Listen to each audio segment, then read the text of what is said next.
Good day, campers! Woo! It's time for the Two Maesters once again. It is I, your nerd eternal, Morgan, accompanied by Josh, the immortal nerd.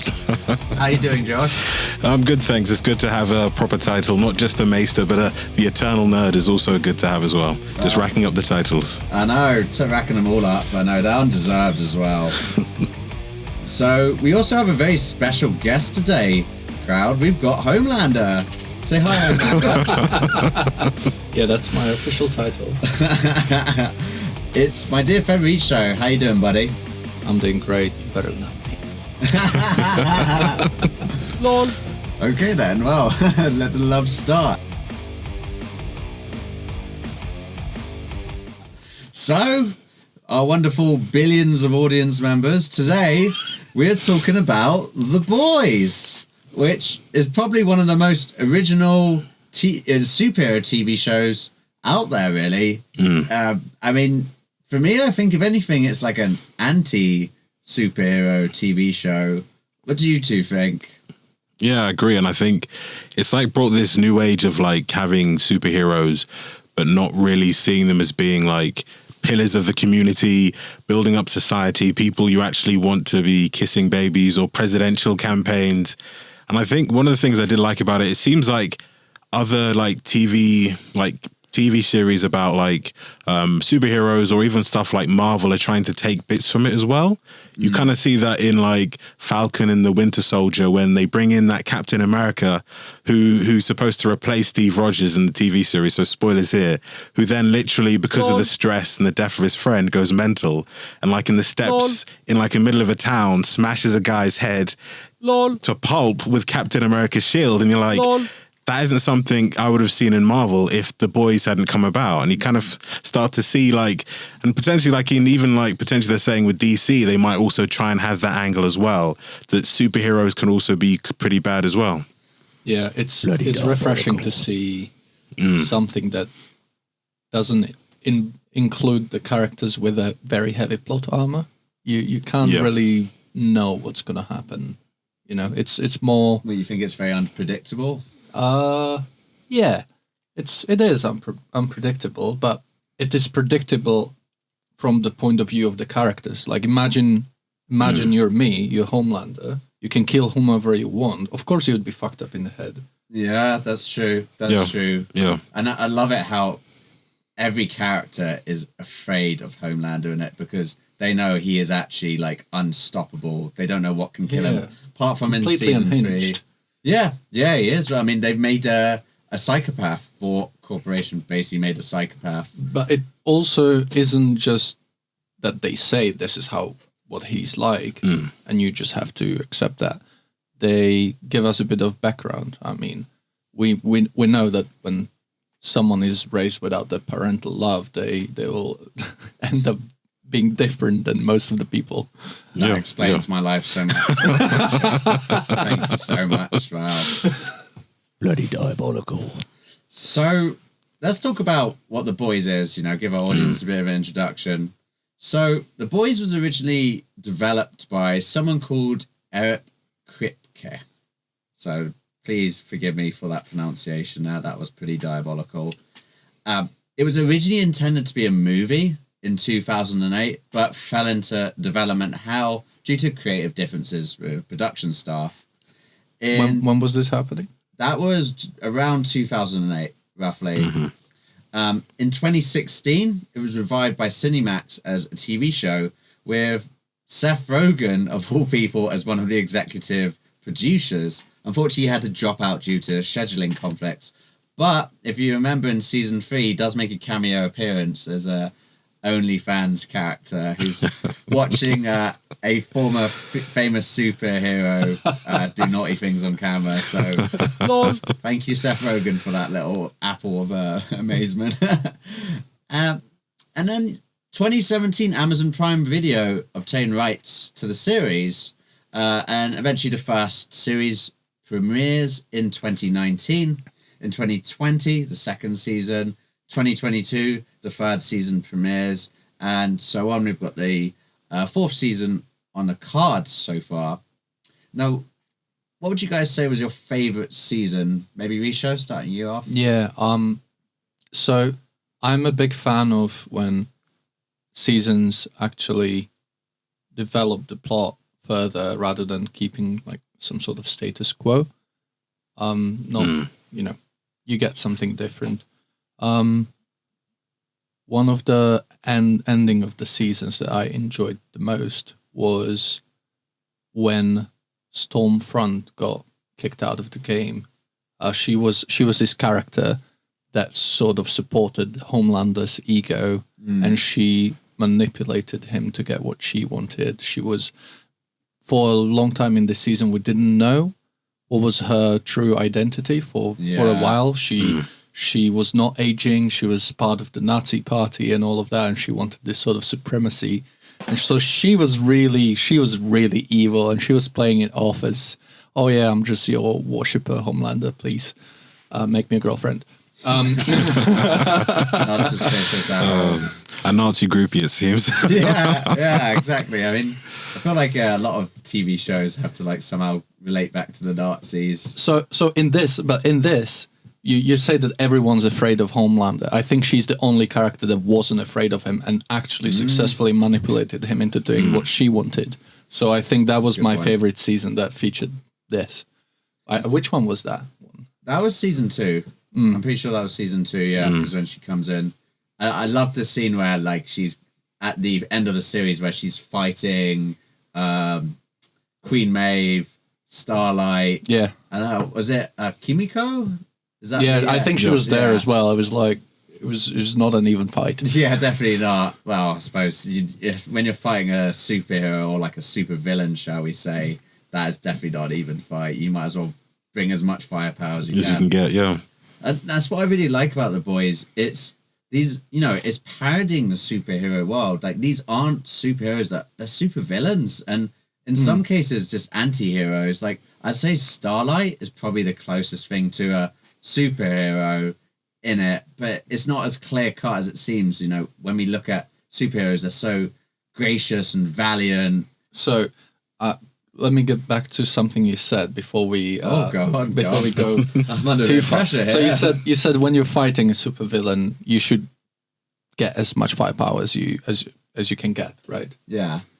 So how about the conundrum in the latest season where Butcher chooses to become a superhero for a period of time to defeat the other supes?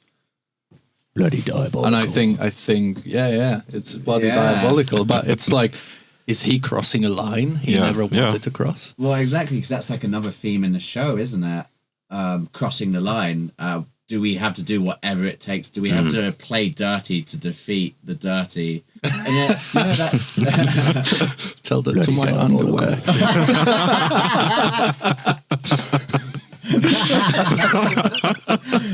too much information, mate. Lol. Going to your point that, the thing about Butcher is, even though I guess he's taking down supervillains, I think he's a villain himself. Like, and he knows it. He admits it several times. I'm a bad person. Yeah, or as he likes to say. The C-bomb has dropped so much by him. Like, literally, like 2 minutes before I was just sitting in the studio, I was just watching best Butcher moments. Like, about the first 5 minutes of that video is him just saying the C word. It's so brilliant. I love it how they portray British people in American TV shows. They're either extremely posh or extremely cockney. Just cockney, street, like filthy mouth, horrible teeth. There's just two personalities in the UK. Yes. You're either one or the other. Very bipolar. Yeah. But that's it. I mean, taking the temporary compound V, bring as much firepower to take down a supervillain as possible. But that temporary compound V in season 3, I guess an issue is have they strayed too far? Because Butcher seems to unnecessarily kill a lot of, I guess, supervillains in it, but then he's acting above the law, and how far is he going to go with that? He's not a good guy. He's actually, there's quite a few times where he just does nasty stuff. Like, he's pretty horrible to Huey at points, but also at other points he's kind of like a father figure to Huey, even though Huey's father's still alive. It's a good question you asked that, actually. I feel like Butcher's definitely going to cross the line. And not to like egg on too more, but there's also in season 3, in like the first episode, Butcher and Homelander, even though they're mortal enemies, have a moment where they just sit down and talk about how they just hate everyone else, basically, and they find like, something they have in common. Yeah, which is that they're both essentially. So yeah, who do we think our favorite characters are, Josh? I would say Mother's Milk, I think, is my favorite character. Which one's Mother's Milk again? The African American one, the medic, who's part of the team. He's got serious OCD, and he's like everything is in order, and he tries to be good for his family. Mother's Milk. Yeah. That's his hero's name. Right, sorry, I thought it was a super. I thought that was a superhero. No. One of the boys. Yeah. And I think just like the fact of it is that the fact that you've got the boys and they've got a group of people who have suffered because of superheroes, and like his grandmother died because a superhero killed her, and potentially the issue that you have that the other superhero shows don't really bring into context is like, which they tried to do in like Batman versus Superman, but it didn't work, was like, to your point, superheroes are going all out to stop a bad guy. So you know what? I'm going to blow up this building full of people to stop this one bad guy who wants to rob a bank. But you know what? I've got complete jurisdiction to do it. The government's given me jurisdiction to do it. So therefore, it's just collateral damage. And I think it's a key thing to think about, because then, like, even like on a grander stage, like we always ask the question, like, what is too much? Like people always say, like, sometimes you have to do bad things to get the right results, but then how far do we go to then get the results that are needed? And like, to your point, how much firepower do you bring to then take down a supervillain? Like if you remember, like in the first Avengers film, I think one critical part was that the government was thinking about nuking New York. Really? Yeah, because like they were thinking that we can't stop these aliens come through. Let's just nuke New York to save the world by nuking a metropolis with 20 million people in it. Yeah, to save the people. to save the rest of the world, we'll nuke New York to take out all these aliens, and that's when Iron Man then takes the nuke and then throws it through the actual portal that they're coming through. Yeah. And that's when he then crashes back down, and then Hulk catches him before he actually hits the ground. But then that's like one of the major things that you see throughout the series of The Boys is that how much are you willing to do to get to stop the bad guy? And it's a recurring theme everywhere. Even with the other new series come out, The Last of Us, there is a scene which occurs where, you know, this scientist just says nuke the city, and she's living in that city with her family. She thinks the, you know, sacrifice of the few saves the many. Yeah. And this is a recurring theme, not just, you know, okay, Batman doesn't want to kill anyone. You know, we have so many examples of this. Yeah, exactly. It's a good theme. And you know, The Last of Us are amazing. We are going to do a special on that at some point. But like, for example, Fedra, the government in it, seems very oppressive, but in a way, you know, they are dealing with a post-apocalyptic world with a very easily contagious infection. You know, in some ways I can sympathize with their extreme measures, but at the same time, like, I don't want to be the one giving those orders. Holy cow. So you have this spectrum. Imagine a line, and on one side you have freedom, on the other side you have security. And all of the countries, depending on what sort of level of security or freedoms they want to have, they're sitting somewhere on that line. I know where America is. God bless it. So where do you think it is? Is it closer to secure? And you know, I think Americans think they're closer to the freedom line, but they don't know they're closer to the security than they are to freedom. Yeah, and I think that's why some of the laws are still in place. Like, for example, the right to bear arms gets them thinking, oh, we have freedom. But then when you actually start to look into the situation of like how much data is being collected, how much information is there on them, that you actually start to see that, okay, it's more to do with security than it is actually out and out freedom. And like, to your point is like, you can't, if you have like a fully free society, then you don't have a safe society, because then you've got giving people the freedom to do whatever they want. And then you've got the portion of people who will do things which will harm and hurt other people. Bloody diabolical. And then you then have to have a line of like, for the own good of the populace, we must bring this in. And then the question is, how far is that line going to be pushed? Like, for like in the UK, to help the populace, like I think maybe it was like 70 years ago, they're like, we're going to ban firearms for the security of the populace, because I think there was a shooting in Scotland where they basically said, after this, no guns, you can have it on private land, but you need to register it. You can have it if you do like clay pigeon shooting, or you use it for like Olympic competitions, but they banned that. You know what? There's also, but not to go off on a tangent on this, but there's also some ridiculous laws. Like, did you know in the UK it's legal to shoot a Welsh person if they trespass on Holy Land on a Sunday if you use a longbow? Like, it's illegal? It's legal, yeah. It's illegal. Yeah. Illegal or legal? Legal, like you can do it. Well, let me do my research. Why am I just inspired of anti-Welsh longbow shootings? Well, my longbow is shaking. Go get your longbows. Everyone should have a longbow. The kids, teachers, everyone. Yeah, but coming back to what you said, like, okay, something bad happened, and on the back of that, we introduce some sort of laws. This is the same topic that features in The Boys as well. Yeah. So they want to push superheroes to the military, but they need a justification.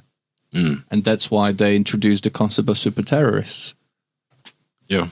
But this, it's like a sort of funnier reflection of what's actually happening. The another thing I want to talk about and mention is the PR. PR means everything, right? It does, yeah. And when you look at the celebrities and the politicians in the real world, those teams are behind them the same way they are. They are behind the superheroes. 100%, yeah. And I love it because that's what The Boys captures so well. It's so realistic, you know, that these. Well, first of all, like the superheroes are basically a company. It's a private enterprise. Yes. And it's like the owner of what's he called again? God, he's a really cool character. He's like, people think we're a superhero company, but we're not. We're a chemical company. Like, it's not quite as like dandy and shiny as it is in our comic books in the real world. And you know, they have PR. They have a massive PR team. Everything is public relations. Like, when they go like save someone, it's just for the cameras and stuff, which exactly what politicians do, in my opinion. They're just opportunists looking for 100%. The highest level one, definitely. I believe, because I was kind of like interested. How does a person even become a politician? Because we usually become aware of them once they are at the very top of the power structure. You don't know. Tell me who works in your local council. You know, you don't know.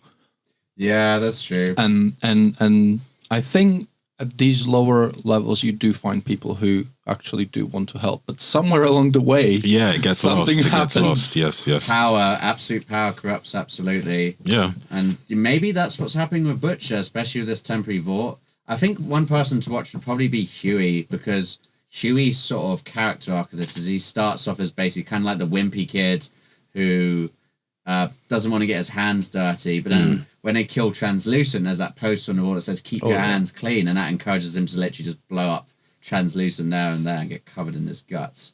Didn't really need to give that detail, my bad.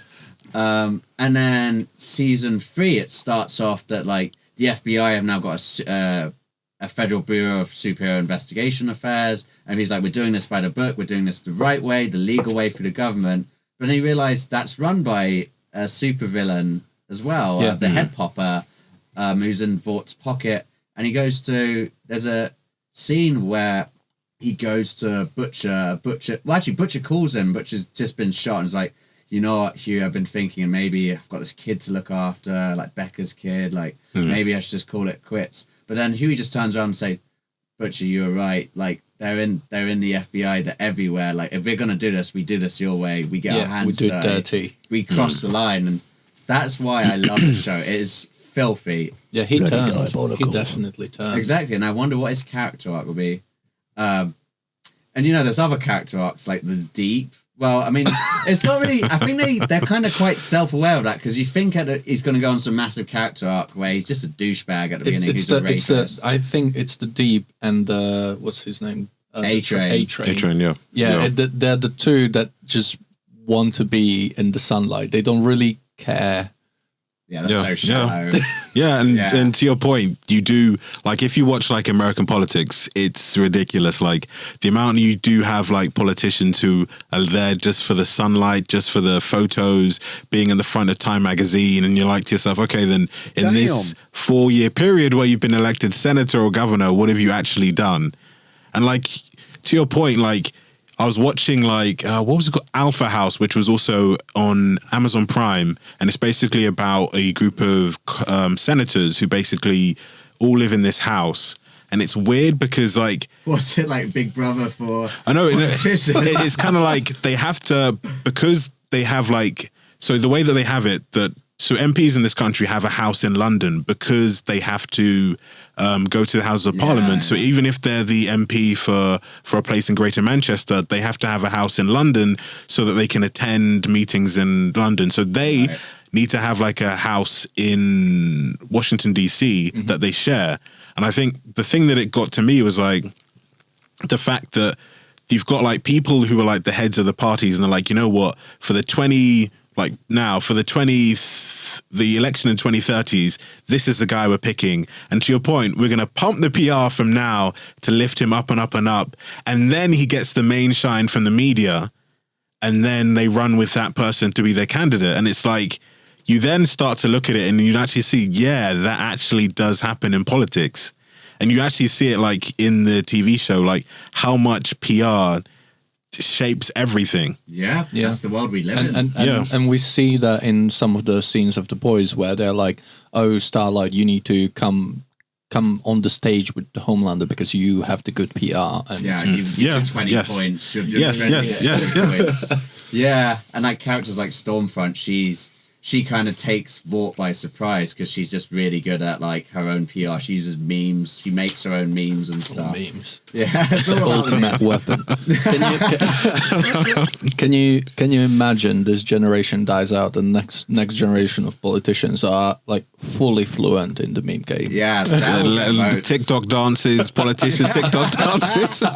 Yeah, all the challenges that come up. Yes, but social media is big around politics. I think in most Anglophonic countries it's the Twitter where politicians, which, you know, even here, mostly you wouldn't see politicians on Instagram, but you would see them. That's true, yeah. But then it changes. I'm from Slovakia, and the Eastern or Central Europe still lives in Facebook. So you get to see these politicians absolutely slugging each other off in the comments. It's hilarious. It's hilarious. I would like to. This is why I've got to learn some more languages. You know?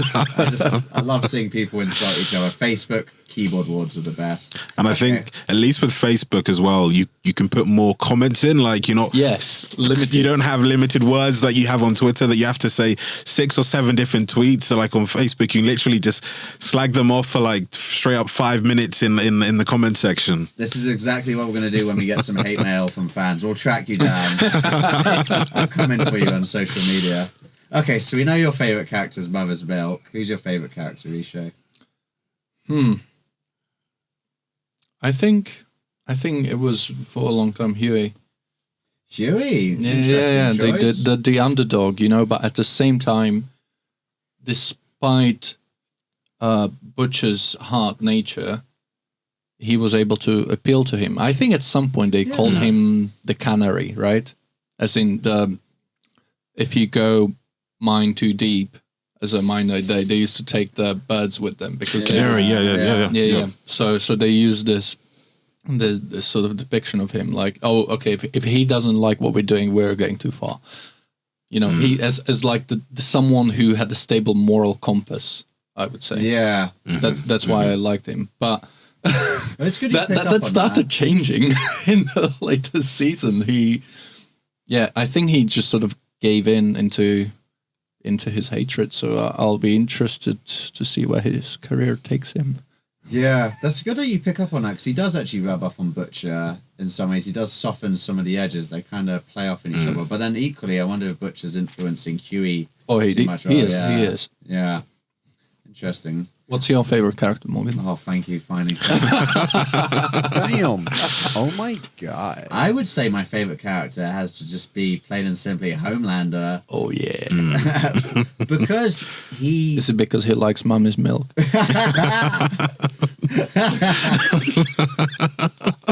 Yeah, well, you know, they say be like your heroes, right? One of your heroes are like me. But he's just... the way they've explained him, you kind of feel sorry for him, because he's a test tube baby. He doesn't really have a dad, even though his dad is Soldier Boy, but his dad they basically have no love for each other when they finally do meet. He's manipulated by, I can't remember the name of that character, the head of marketing or PR in Vought. He's manipulated by her. He's kind of manipulated by Stormfront. In a way, he's kind of a bit of a child who just wants attention. He wants to be loved. Yeah. But he is also a sociopath/psychopath. And he's dangerous, so people want to use him. So I would say his position in the real world is something akin to a really successful rock star or any sort of like media like that. You know, you'll have a team around you, and they'll fight for you. They'll want your face on their label, on their record, something. Yeah. And it doesn't mean that they love you, and he just wants love. Yeah. And I think to your point, it's like they've said this with sports stars and like child prodigies, is that for so long, like they've been told, you're special, this is you're built for this, you're going to be an amazing rock star, an amazing football player, wonderful athlete, that they're then mollycoddled, so they don't actually experience the world, so they don't actually become mature. So then they're literally in their teens. Like you see that with like movie stars, child actors who then become famous, that when they hit their 20s and like maybe even like their late 20s as well, that they still haven't matured, and that they're mostly still in their adolescence because they then realize that everyone around me is here because they want something from me, or I can do something for them that will enable them, or it's their job as well. And I think that's probably what Homelander is experiencing, is that he hasn't been through like the trials and tribulations an actual child will go through, which will help them to mature. Well, and also give them a moral compass as well. Yeah, he's the flagship. Doesn't. Yeah, he's the flagship product. Yes, yeah. I love that. Stan Edgar, that's the guy who's head of Vought. I love it, like when in season 3, Homelander finally gets one over him and basically gets him fired, and like Homelander goes up to him to be all smug. He's like, and like Edgar just like doesn't even give into it. He just said, "The truth is, you're just bad product." And I was like, "Oh, you see how like that like sunk into Homelander's bones? Like he is a product. He is made of rock. That man. He's just like he's not scared of like literally someone who could just. He would be my favorite character, but he's not always there. But when there's a scene with him, I'm just like, come on, this is gonna be good. He owns it. I mean, he gets an honorable mention. Stan Edgar, we love you. Great actor as well, by the way. Yeah. And that's another thing I like about Homelander is everyone is terrified of what could happen if he just says, I'm gonna kill everyone. Like he's unstoppable. There's nothing out there that can kill him. Maybe Soldier Boy, but that kind of failed in season 3. Can you remind me how that ended? They were like falling from this building, and what happened to the Soldier Boy? I think it's that Soldier Boy. It starts to look like that Soldier Boy is going to be worse than Homelander because he's unhinged. He's got PTSD. And they all just, even the boys gang, whatever you call them, decide that like, okay, he needs to go. So I think they actually all basically team up on Soldier Boy, including Homelander to an extent, to take him down because he's clearly the greater evil, just because he's unhinged. Yeah. And then he eventually gets locked away in some sort of facility. Right. I just wasn't sure if he survived or not. Yeah, I think he survived because they can't actually kill him, kind of like Homelander, I think, but. Don't quote me on that. We'll probably get some fans who say what we've done wrong. Thank you, by the way. We need that. Yeah. And I think I was going to say this for later. Oh, I'll save it for later. I've got a little something in a quiz about characters, but we should explore a bit more of the universe. So, this was originally a comic book, actually. I have not read the comics. Have you guys read the comics?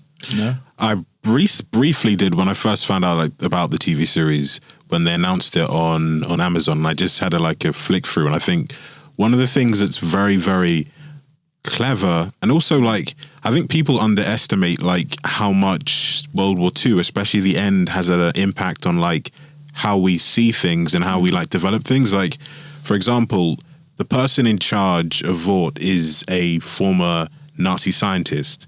But then you also think to yourself that the people who developed the space race were both parties, former Nazi scientists. And then even Captain America got his powers from a former Nazi scientist who fled to America and used America for his protection. Even, for example, Einstein had to flee Nazi Germany to come to America because he was Jewish. And I think how much that actually plays into the fact that a lot of the scientific advances in the last, maybe straight after World War II, 30 years, were developed either from stuff that had been done by Nazi scientists or by Nazi scientists developing the space race. One of the things that they came up with was a microwave. Microwaves were one of the things that they were developed in the lead-up, a military product that they then were thinking, we can then take it to potentially take that up in the spaceship for people to actually eat food and actually have a fully electric source to produce and have their meals. And it's just weird, how much stuff was rejected from it. And I was just recently watching a TV show, and they said that, do any of you two remember the Jetsons, the animated TV series about an American family set in the future? No. So basically, in that full of robots and stuff. Yeah, and I think it's Hanna-Barbera. It's made by the same people who made the Flintstones and Scooby-Doo. In that I think it was made in the 40s, or fans correct me, or the 50s. They have the first people to show the world a treadmill, a microwave. I think something similar to a talking robot that you can speak to and it speaks back to you. And the fact that they had all this technology in this TV show that we now have today. Prior to when it was actually coming out. Yeah, because they were the first people to show the public an actual treadmill and an actual microwave and an actual, I think also walk-in shower as well. What era are we talking about here? Is this 80s? I think it came, 70s? The show came out was the 20s, 30s, and 40s. Oh my God. It's that old. Okay. The Jetsons is that old, yeah. And maybe it branched into the 60s, but fans were wow, if you actually look back, all this technology that they were talking about, the only thing that didn't really hit off was the flying cars, which we're eventually heading there, but yeah. Did they predict selfie sticks as well? I think they... Oh my God. Not selfie sticks, but they did... two-way communications. So you have a huge screen where you're talking to someone and then you're talking to a camera, and then basically what Teams is on a large screen. So they use that to communicate, which we can technically do now. Oh my God, I need to watch this. It might help prophesize the future. It's scripture. It's not a TV show. It's a religious artifact. Have you read the comic books, Morgan? I haven't. No, I have not. Honestly. But I'm going to go on to the wider universe very shortly, but just some details about the comic books. So in 2006, the comic books actually debuted originally with DC Comics as a publisher. Okay. But after comic issue 6, DC pulled out as the publisher as they were unhappy with the anti-superhero tone on the comic. Which I could understand, but I think that's what makes The Boys so refreshing, because I'm kind of tired of the superhero genre. Stuff like what you mentioned, that there is a lot of parallels with the real world, but they're quite cleverly embedded into the fabric of that universe. It's not built around German scientists being evil after migrating to America, but the information is there for you to see if you want to see it, and if you understand what happened. So there's a lot of clever things that the show's done. Yeah, there's something for everyone, history nerds can pick up on, or just normal superhero fans. But also people who just don't like superheroes. The amount of friends I've introduced to The Boys and they just binge watched it all in the following week. It's It's really like a superhero show for people who hate superhero movies. And I think to your point, it's partly kind of like DC's fault. I think the issue that I have, Blame DC. it is because like the issue that they have is that Superman is just too powerful. Like if you look like the history of Superman at the beginning, he was only as fast as a train. He could jump over like a 10-story building. He couldn't fly at all. He didn't have laser beams coming out of his eyes. Yeah. He could stop bullets, but he wasn't that strong. But then it's like year after year, they were like, you know what? We're going to make him fly. We're going to make sure that nothing on Earth can affect him or hurt him. But then it's not realistic to fans. And I think that's the issue is that, I think that's what kind of like helped Marvel when they were coming up was that some parts of it was like realistic, like when they came in with the X-Men and they had like a whole group of people who hated the X-Men because of how they were born and based on them having a different. They call them just mutants. Mutants, yes. Yeah. And I think that brought fans in because people were saying, "Oh, we actually see that in the real world." Yeah. And that is how people would be treated in the real world. And I think that kind of made DC change. And like even to that point, Stan Lee Marvel was working for DC, but then DC told him that, oh, we don't believe in your X-Men or Fantastic Four or Spider-Man. It's too out there. It's not going to be in line with what we're doing. Yeah. So literally they said, I think it was Jack Kirby, who's also with Stan Lee, that you can go off and do what you ever want to do. We're going to focus on our core superheroes. And it's just weird that the fact they rejected The Boys, which would have actually brought in extra fans for them, and the fact that they kicked out Stan Lee Marvel, who then built their biggest competitor. No, I feel like DC have been going downhill. I mean, they started at the bottom of the hill and they just started digging deeper and deeper. I love DC. Like, I love the Dark Knight movie series, but just seems like a lot of the movies that have put out, a lot of the content, all the other stuff. Are Watchmen DC, or is it completely different? They're different, but I think Warner Brothers have bought DC Comics, and I think Warner Brothers have now bought the comic book Watchmen as well. Okay. And that's why there's been a lot of crossovers with like Watchmen and DC. Right, okay. But originally they were two separate comic book entities. But I think that's what fans loved about Watchmen as well, is that it was like real world problems that we can talk about, and it's like not putting like, oh, look how shiny the superhero is and he's saving the world yet again. And it's more like to the point, like I think Dr. Manhattan is like this person who's like way beyond like Homelander. He's the Superman. He's the Superman. Yes, yeah, and literally could destroy the whole world. And the fact that he's got to the point that I remember watching like the Watchmen film, and like his attitude, because he was so powerful and so devoid of like anything that was happening, it was like he kind of lost his humanity. Yeah. Yeah. And I think that's the type of thing that you actually also see in The Boys, which is also very interesting, is that when someone becomes so powerful and realizes that I'm going to outlive all these people. If I really wanted to, I could take over the world and become king. It gets a god complex. Yeah. It's like what normal people think about, I shouldn't really care about. Like, does Homelander really need to care about a mortgage at all? or life insurance or having to pay rent? It's like his landlord comes to him and says, you need to, he basically says, say that again and I'll kill you, basically. And his landlord's, oh no, you can stay for free. I wouldn't want to be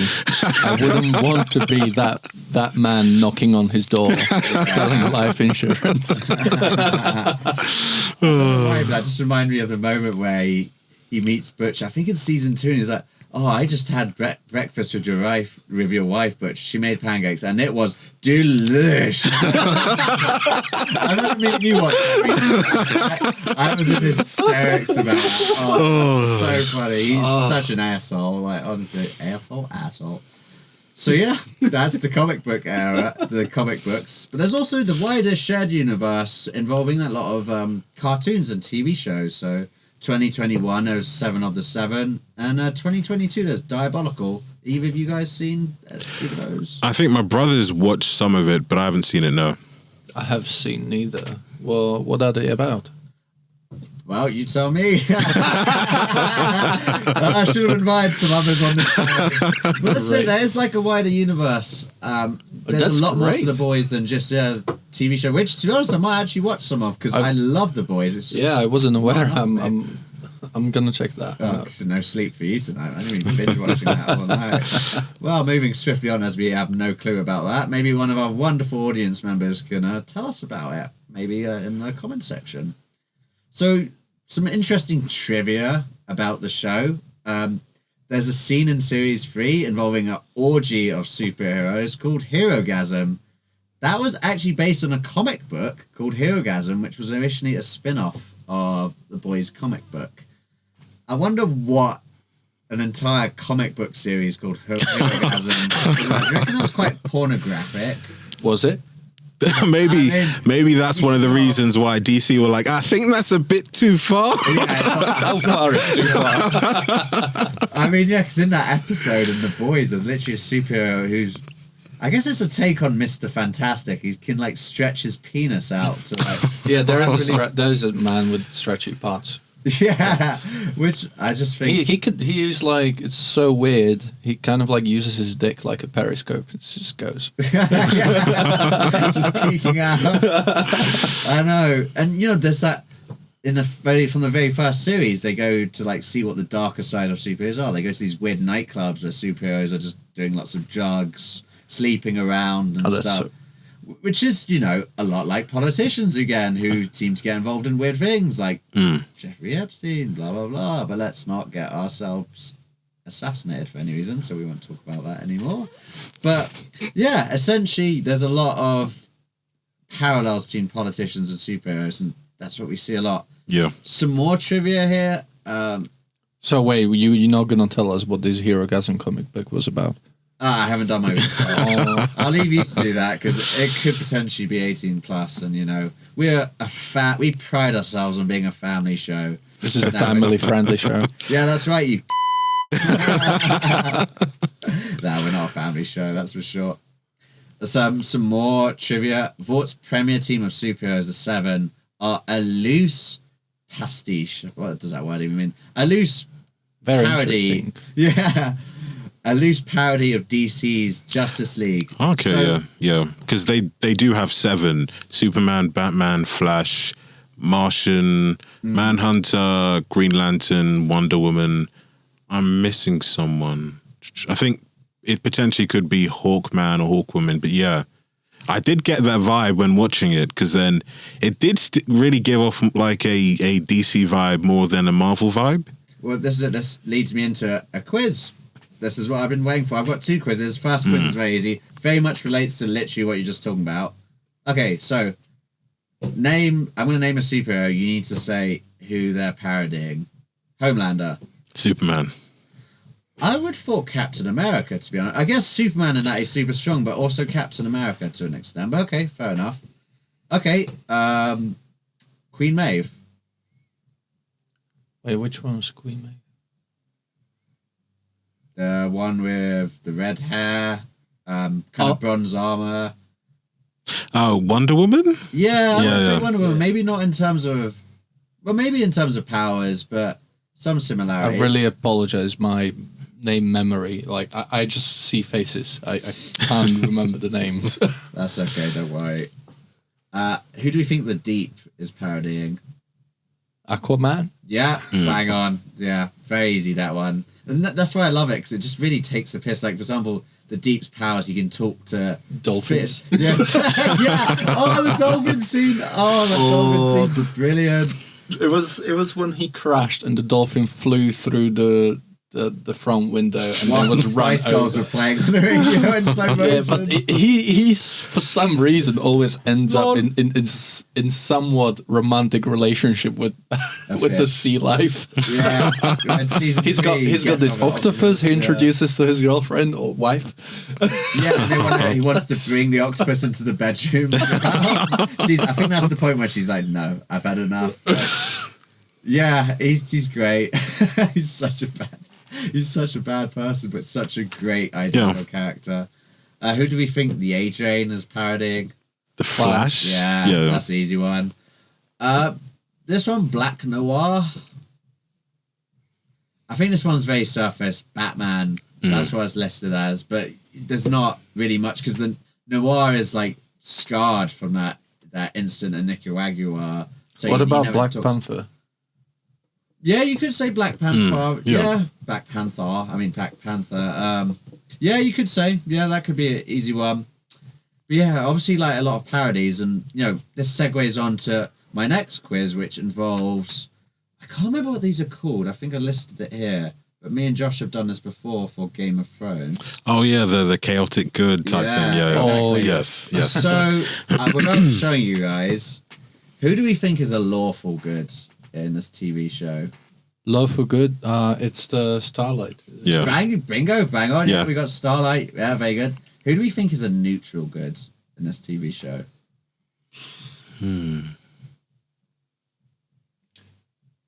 Could it be Maeve? Maeve? What's her name? No, she's listed as. Oh, I shouldn't have said that. But it's not me. I mean, would you say she's good? I would say she's neutral good, and that she doesn't do anything evil. She's very much, and she comes to Starlight's help, but she also at the same time is very uninvolved at first, and at points is kind of playing her own side, But then she does do good things and like backs them up. But you don't feel like she's definitely not a part of the boys. Is she more neutral, you think? Yeah. Yeah, I'd say. Well, I'm looking at this. What would you say she is if she is neutral?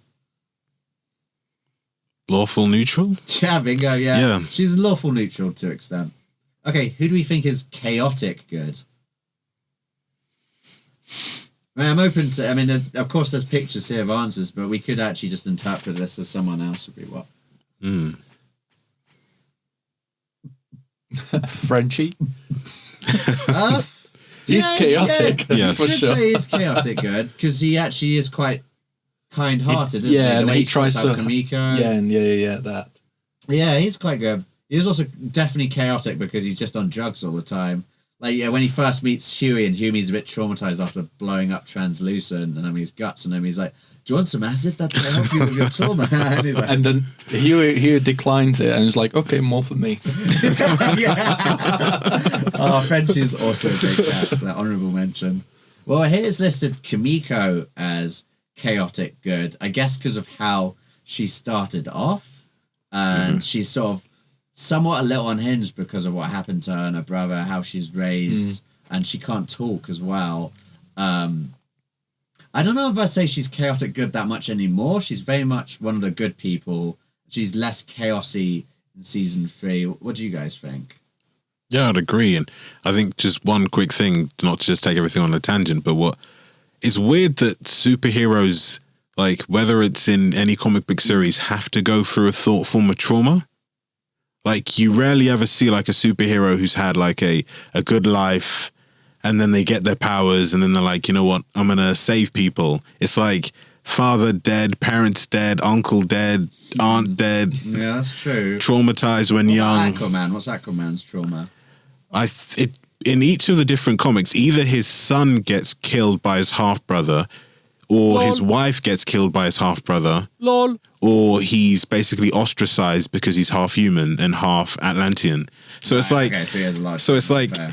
are they saying that for you to be like powerful or for you to survive being a superhero or a superpowered individual, you need to have a form of trauma to push you on? Because like even the villains, like, can you find a villain who's like, even like Lex Luthor, I was thinking about, like, he was like abused by his dad, which kind of, and doesn't even have powers, but like, is there someone who's a super villain or superhero who hasn't had any trauma, but is the way they are? So I think why we're seeing this in not just superhero movies, but television or any sort of like other media, like books, and you come across a character and you find this character interesting, and they usually had some stuff that they had to deal with.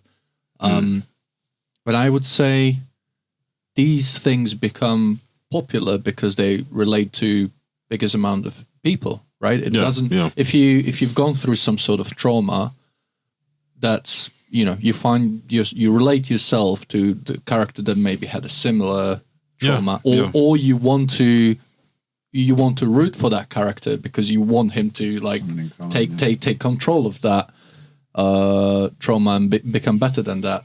And this really transcends any sort of like cultural background. This transcends genders. This transcends what language you speak. If something happened to someone else that happened to you, you immediately trauma bond with that person, and you're like, okay, we have something in common, and it's much stronger than liking a blue color, it's or something simple. So it's like similar hardships bring people together. Yeah, that's a good point, actually. I guess seeing like a superhero who's overcome their trauma and does something so great is inspiring to people, and maybe that's what is the appeal of superheroes to people. But that's why I love The Boys, because it just shows you that like power corrupts everyone, and there's a reality that if you had that much power, you might start off meaning well, but then things could easily go downhill. Yeah, and that having some sort of trauma doesn't excuse you being corrupt. Which is also true. Yes. Damn it! Oh well. I thought I had something going for me, but I guess not. So going back to what are these called? These tables? What was the name of them? I think they are used at D&D. Yeah. I don't know what. But I remember what was it like? Name something board. I can't. Yeah, it was we found the name when we did the one for Game of Thrones. We got the name. I can't remember now. Okay, so we know who lawful neutral is. That's Queen Maeve. Who's a true neutral? Like, this is always a boring one, because who's the most true neutral person? I don't even know. Who's the most... Oh, that in... Is it Mama Milk's wife? Yeah. Or you remember in season 3, the new member of the Seven, that boy band guy who likes Starlight and sexual support, and then he just dies. I'm probably saying him because he was in it for 3 episodes or 4 episodes and just gets killed. He's just neutral. But he actually backed up Starlight, no? Yeah, which I guess makes him a little good. But only because he was still in love with her. Lol. Yeah, that's a very good question. Did he help her and back her up because he was in love with her, or because it was the right thing to do? I know. He's such a pivotal character as well that we'll do a whole 2-hour special. I can't even remember his name. Sorry, bro. Okay, who do we think a chaotic neutral is?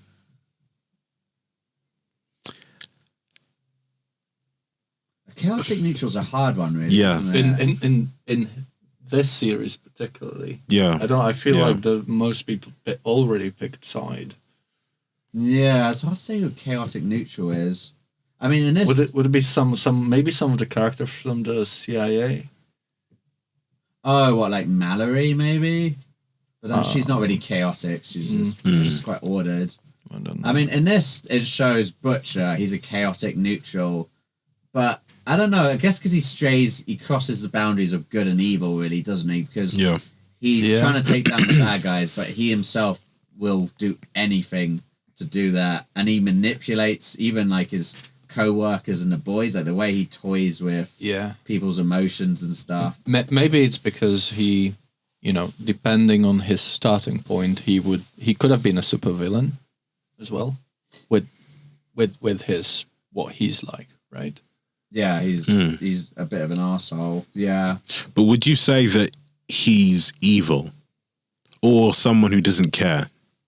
Because then I think maybe the neutrality comes in from he's a person who doesn't care, but then if he's downright evil, then that's when he then lean towards more chaotic evil. So I don't think he's evil. He just wants things to be fair.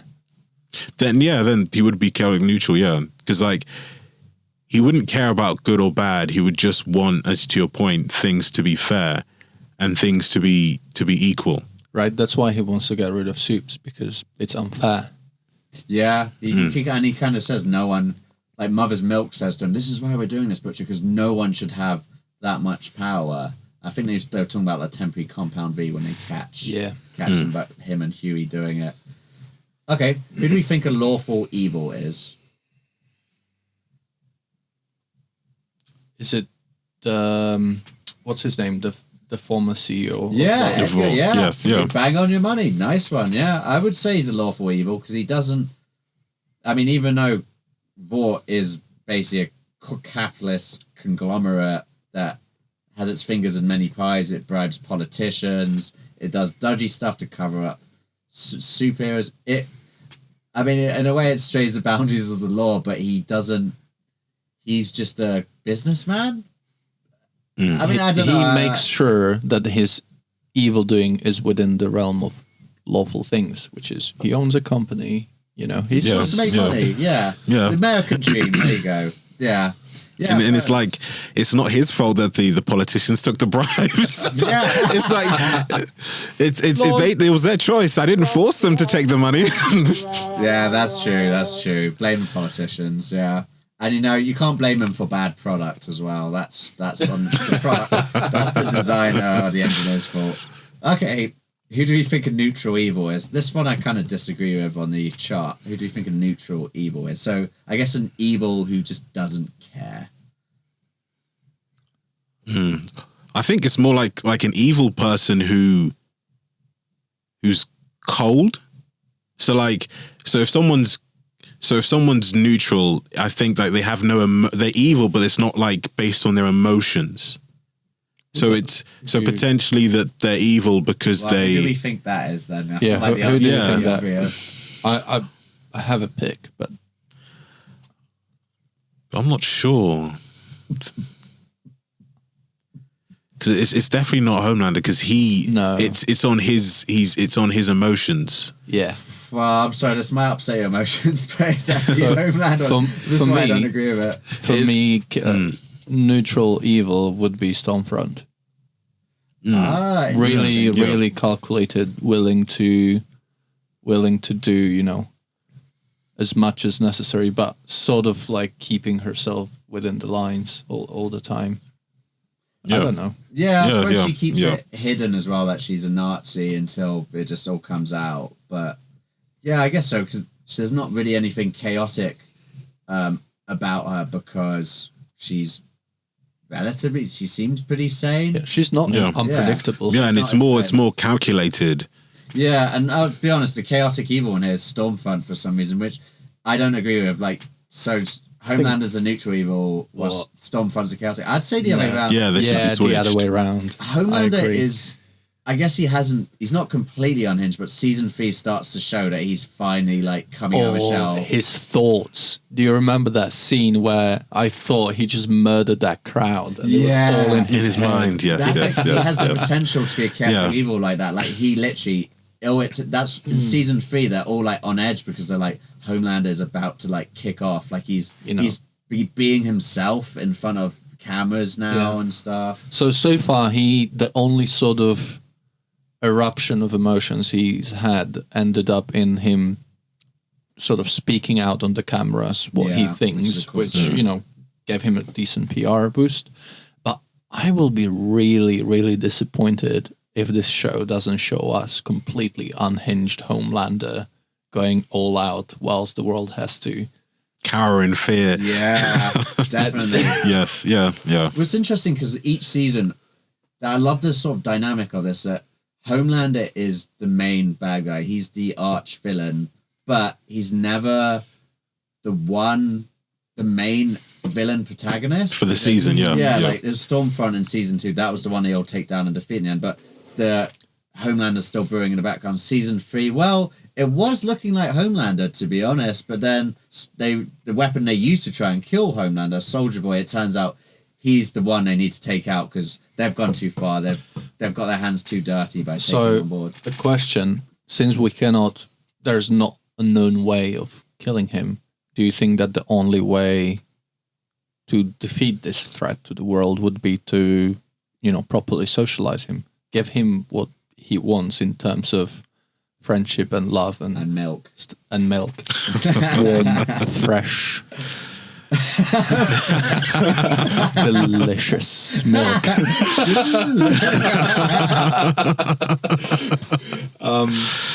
Because if we can't, contain him, would it be possible to maybe unvillain him? Get him on the right team? Possibly. But he's already a psychopath, though. Can you turn a psychopath back from being a psychopath? Are you telling me that Butch isn't a psychopath? I don't think Butch is a psychopath, though. He does have empathy to an extent. Whilst Homelander really lacks a lot of empathy, and seems to misunderstand a lot of human emotions, and people are very aware of that. I feel like we need a psychological expert on the show. Yeah. What would happen if humanity just ignored him?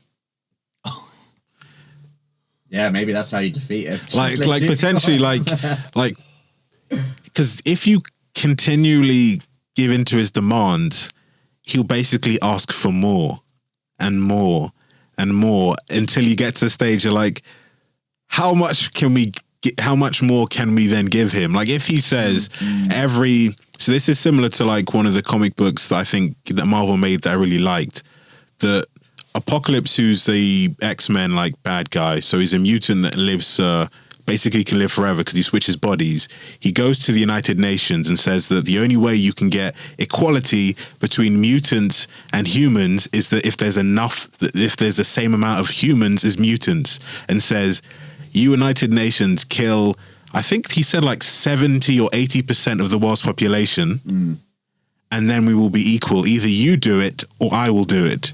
Sounds like Thanos. And like the question I'm asking is, if Homelander basically said, I don't like this country, get them off the map, are they just going to be like, all right then, go ahead then? No, this is the moment when he goes, if he breaks down and makes completely like the demands that people will stand up to, it's just going to be an all-out war. Yeah. Everyone, like in the open, it's not that the war is not happening, but he's still like a loved figure. Well, yeah, there's people with that. Yeah, that actually would be that would be amazing to watch. Like literally, like having people saying, "Oh, this is wrong. The Homelander is our guy. They're spreading lies about him." Like that would be amazing. Yeah, like it would happen. Like imagine like him having like a cult that worshipped him in the team. Like that would be amazing. Yeah. And again, yes. You can see this. There's that scene when he talks to some crowd. I think it's like season 1 or 2. He talks to some crowd and gets them all like fired up against like terrorists and say, this is why we need soups in the military. And then he, in like a very like, it kind of reminded me of like something out of a religious text. He kind of like flies down like, into the crowd just with his arms out, kind of spread like Jesus, and people like looking up to him like he's a messiah. Like he could very easily become like leader of a cult. Yeah, so and one thing I think about. So he was blackmailed by Queen Maeve.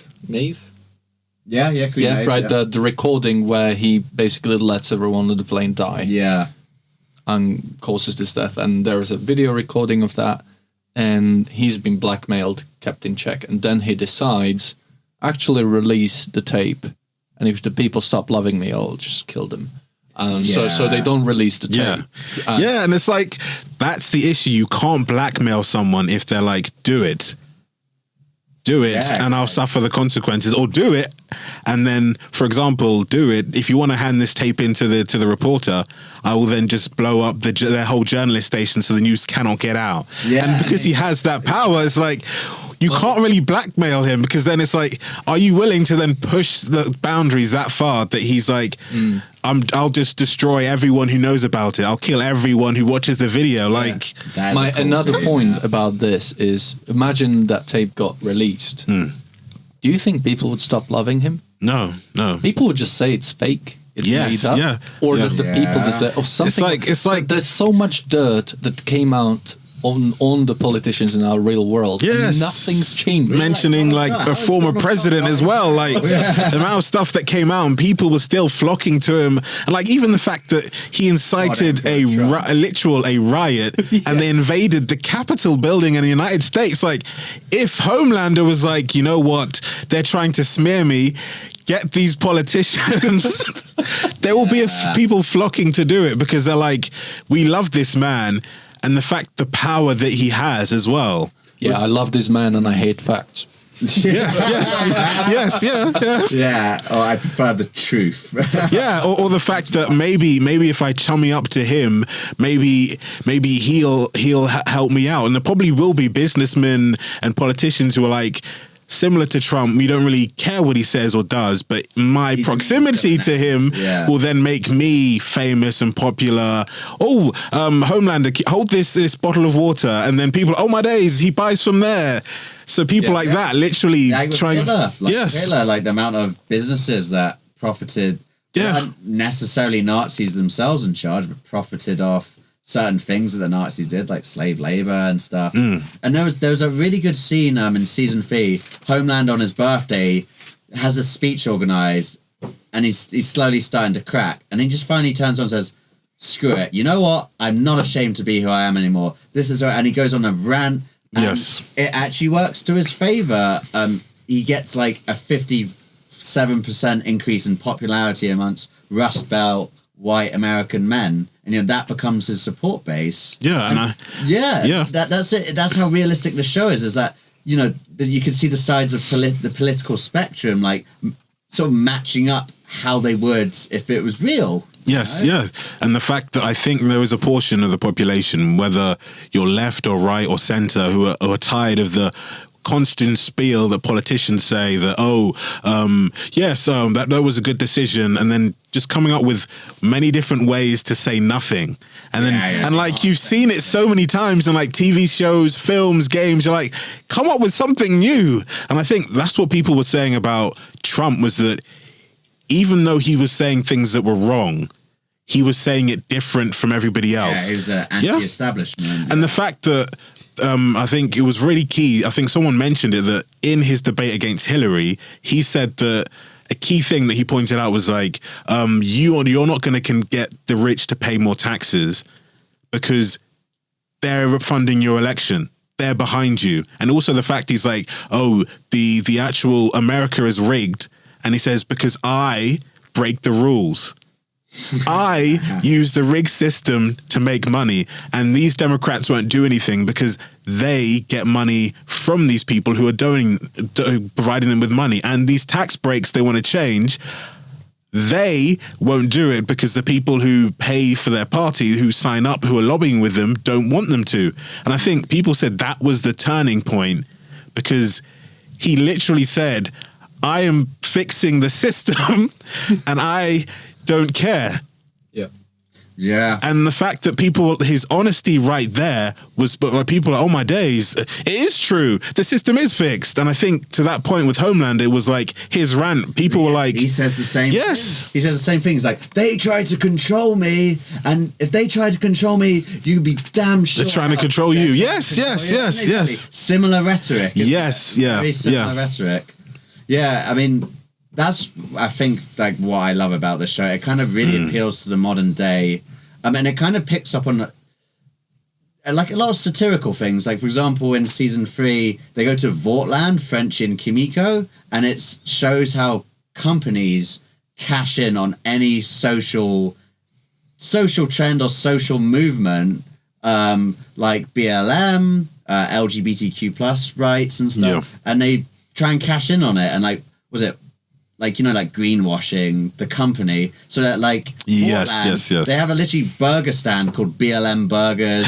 They have LGBT plus lobster stand, like they're waving these flags everywhere. They're trying to like, it really is a satire of a lot of stuff that's happening today. You see a lot of companies doing that when really they do diddly squat to actually change anything socially. It's just we stand with you, That's why it's so good, because the other superhero movies are just fairy tales.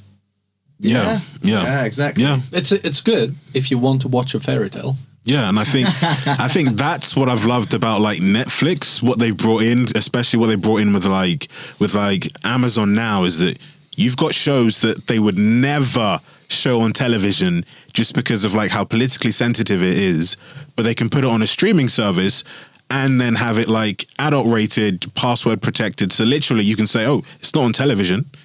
But people can then, and you don't have to go through television, because if The Boys was going to be on TV, it would probably be like on one of those back channels that no one sees at a late time, so people can't see it just because of like how graphic it is. And also someone would have tried to suppress it because of like how much it speaks to what's happening right now. But with streaming services, it's like Amazon is like, we don't care. Yeah, actually, I haven't realized how much streaming changed. Yeah, like content. How many like R-rated TV shows has streaming services enabled? Like The Last of Us, I think, is another key thing that that's been able to bring about. So HBO, I think, were one of the major proponents that they would have like an R-rated show that would be on television, and loads of people would watch it. Like you've got like The Sopranos they had, which was amazing. Yeah, I love like it. Broadwalk Empire that they did, which was amazing. And oddly enough, you know, HBO teamed up with the BBC to do Peaky Blinders. Oh, really? Yeah, so in the UK it's based on BBC, and in America it's on HBO. Okay. And I think that's a model that I think Amazon has taken from. You can have like R-rated content, and people will watch it. And I think that's What is R-rated content? it's basically in America it's like 18 plus. Oh, right. So like violent it's like an uncut version of like the first Deadpool movie would be considered R-rated. Yeah, or the boys especially. Yeah. The violence in this show is That is proper gore. yeah, it's Bloody diabolical. Yeah. proper like oh jeez. And I think Game of Thrones has actually helped the viewing audience to be like, okay, then we're fine with watching gore on like the major big shows. Because like how many millions of potentially maybe even billions of people were watching Game of Thrones, and it was a gory show. Like for example, like Graphic. the Sopranos was like a select group of people who loved the show, but because it was of the violence, it wasn't like mainstream as a Game of Thrones. Yeah, Game of Thrones broke the game. Yeah. Yeah, It that's did. true. Yeah, changed the game. Yeah, so much violence, so much sex, and dragons, but Horrible. yeah, bloody diabolical. Okay, some quick fire questions because our time is getting a bit short. Would you say The Boys is a comedy? I would say political comedy. Oh yeah, Yeah, definitely. satire. Yeah. Definitely comedy. Just because it doesn't have a laugh track doesn't mean it's not a comedy. Yes. Yeah. Yeah. It's true, yeah. and like even because you've Yes. got the satirical side, which is very intelligent, but then also you've just got like just dumb humor for the sake of it, like. But this talking about the Spice Girls, like Butcher's speech about the Spice Girls. Always like feeling really demotivated in season one. Is like, right, the Spice Girls. What's Posh Spice? So, and then the dolphin scene. The dolphin, That is just so fun. Like, just regardless of what else is going on the show, just the jokes in it are so funny. yeah. It's the guy with the stretchy dick for me. That's so fucking Well, I wonder what his ridiculous. name is in Herogasm. I'd love to find out. It's such a great pun. It's so weird. Maybe one of our audience members can find out for us. Okay. Okay, what are some memorable moments in the show for you? I mean, I feel like we've picked out a couple, but do you think there's any we've missed? I would say for me, like the scene that you mentioned when home, we've mentioned it, but I think the fact that I actually thought he had killed all those people, Yeah, that and was then insane. and the fact that it's the funny thing would be is that he's been thinking that from day one. Yeah.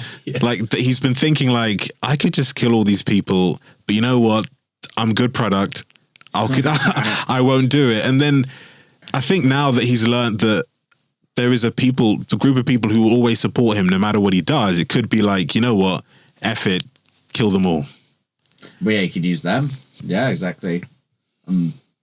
I remember another favorable moment of mine was there was sitting in a court, and this head puppet just made everyone's head explode on the live TV. I was just like, what the hell? Yeah, that's What the, and it was just not just me, but also the soups in the courtroom.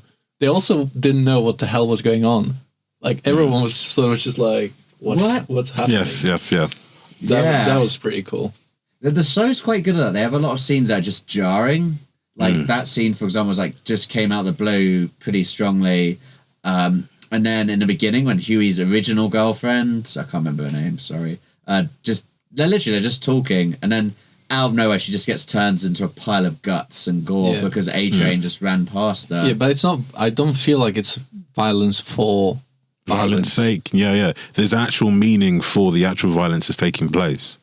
Yeah, I guess it just showed like the reality of like superheroes, that there would be collateral damage. Because like, how the hell would Superman, like, you know, it's trying to stop a supervillain, but they're crashing through tons of office buildings. Like, what if they just crash through someone and just literally pulverize them by accident? You know, not even on purpose. What's your favorite scene, Morgan? Or moment? Oh, I know which one might be yours favorite. I think it has to be the Spice Girls speech because that. I thought it was the one where Homelander takes a piss with the wonderful view. Nah, you know what, that one's good. I forgot about that one, but I think it's just the Spice Girls speech because it was just so out of the blue. And like, I think a thing about the show is called The Boys, and I think a lot of people misconstrue it as being like a very toxic masculinity fest and stuff. But really, it's kind of quite camp in ways. Like, they play the Spice Girls a lot. Mummy's Milk has a tea party with his daughter. You know, like he's great. Yeah, it's definitely not what it looks like on the tin originally. I think that could be a bit of a hard sell. You should watch a show called The Boys. It's about superheroes, but when people watch it, they understand it's so like it's more like social commentary rather than a superhero movie. Yeah, it's wrapped up in an attractive package, though. You know, it's Just much like better than our commentary on the social issues. Yeah, true. Who knows? He probably kicked up a storm, cancelled.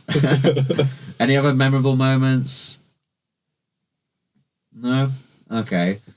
Well, I think maybe if you have any last things you want to say about the show, or what do you expect from season 4? Maybe what are our thoughts on that? I think what I'd love to see is what I mentioned earlier is that, and what you've also mentioned as well, is that Homelander leaning more into like, I'm not going to pretend for the cameras. I'm actually going to be the person I actually am inside and not try and have this PR moment as well, and potentially seeing his downward spiral and what anyone can do to potentially stop it or to try and limit the collateral of his downward spiral. Yeah, I would like to see him because, as I said, he's like that's the main villain, but he's never the main protagonist villain. There's always someone else they take down, or someone who's a bigger, more immediate threat, like Stormfront, Soldier Boy. I can't remember in season 1. I think that was just more introducing you to the world. But I would like to see finally, like, okay, Homelander is the main protagonist villain. We need to take him down. He's actually losing his mind. He's starting to like do stuff, and we need to stop him. I would love for the show to like move on from this current status quo. Like, Vought is somewhere in its like stable position within the state. To move on, like I think I have seen enough of this, and if they just bring another guest for another season, and then Homelander is still the face of Vought, and the Vought still exists the way it does, there's still normal government, then, well, my wish is that they will not milk this show like that forever. That they're gonna bring something different. Yeah, I see what you mean, because it would get a bit tiring, because it could be just like an overused story plot, really. Kind of like shows like Peaky Blinders. Like, I love the atmosphere, but it just follows such a formulaic storyline. Like, new season, new bad guy, new characters. The Peaky Blinders get put into mortal danger towards the end. They're like really close to falling apart, and then they kill the bad guy, and it's all fine. Like, it's just so cyclical. And the boys, they're kind of, although it's a bit cyclical, the development of like Homelander has been so cool. He's one of the coolest bad guys I think out there on TV. So would be keen to see more. Well, I guess that's all, folks. It's been a super brilliant time. Risho, love having you on the show. Thank you for inviting me. This has been lovely. I know. And when you said earlier that we're talking about the boys, and you're like, it's wrapped up in a neat package. Actually, right. You can just go away. Oh, thank you. This is my first ever recording session. Well, this. Wow, that was really good. Well done. Well, it's going to be your last, I hate to say. But yeah, I mean, we're definitely doing more shows in the future. I'd love to have you on for more. Like, we've got quite a few ideas. We want to do The Last of Us in periodicals rather than a special. Like, what, maybe 2 or 3 episodes? Yeah. Each episode to discuss, because man, there's a lot of trauma to talk about. I'll probably cry doing this podcast. So maybe we could have you on for that. Some other things we want to do. The Mandalorian. That's so hot. That's so hot right now. Definitely got to do that. Anything with Pedro Pascal in. Yes. Oh, he's such a daddy. He's such a hot daddy, isn't he? What else? Warhammer. Yeah. The Witcher will be coming out soon as well. Just need to sort out a little technical issue with that one. We want to do the Lord of the Rings one as well, because we have done Rings of Power, but well, it's just Rings of Power, which, as we know, is a bit too different to Lord of the Rings. So Yeah, good. and especially like with Warner Brothers saying they want to do 6 more like Lord of the Rings films, and I'm like, how? But they're like, yeah, we want to make more and more Lord of the Rings films. Yeah. They came out like 2 weeks ago saying we want to develop and have way more Lord of the Rings films. Maybe they saw that Rings of Power had some form of success, and they're like, I mean, everyone we wanted can to try see it, even if they knew that they would not like it. It's like, the viewer numbers were high, Good but point. it was just like the rating was like, oh, we give it a 6, maybe a 6.5, but people still did watch it. yeah. And there's a lot of lore in there that they can explore. Yeah. It's And the not- question is, how are they not going to overlap each other? I think is the key thing. Yeah, that would be interesting. And because also with the Tolkien estate holding on to things as well, I wonder how they could get away with. You mentioned, this is off topic for the Lord of the Rings, but No, did no you worries. mention Warhammer?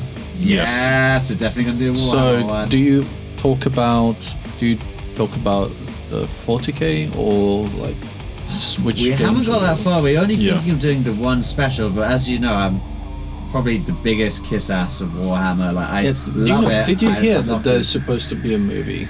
Yeah, Henry Yes, Cavill. Henry Cavill, from The yes, Witcher, yes, yes. coming to Yeah. Amazon TV show. Like I was so jubilant that day, because for me, I think that was a sign that Warhammer, at least Warhammer 40K. It was a sign. Look on Emperor Henry Cavill was born. But, yeah, it's a sign that it's going to go mainstream. So I think it's possible. You know, we'll actually start seeing the TV show might lead on to expanding universe even more with like a mainstream movie and stuff.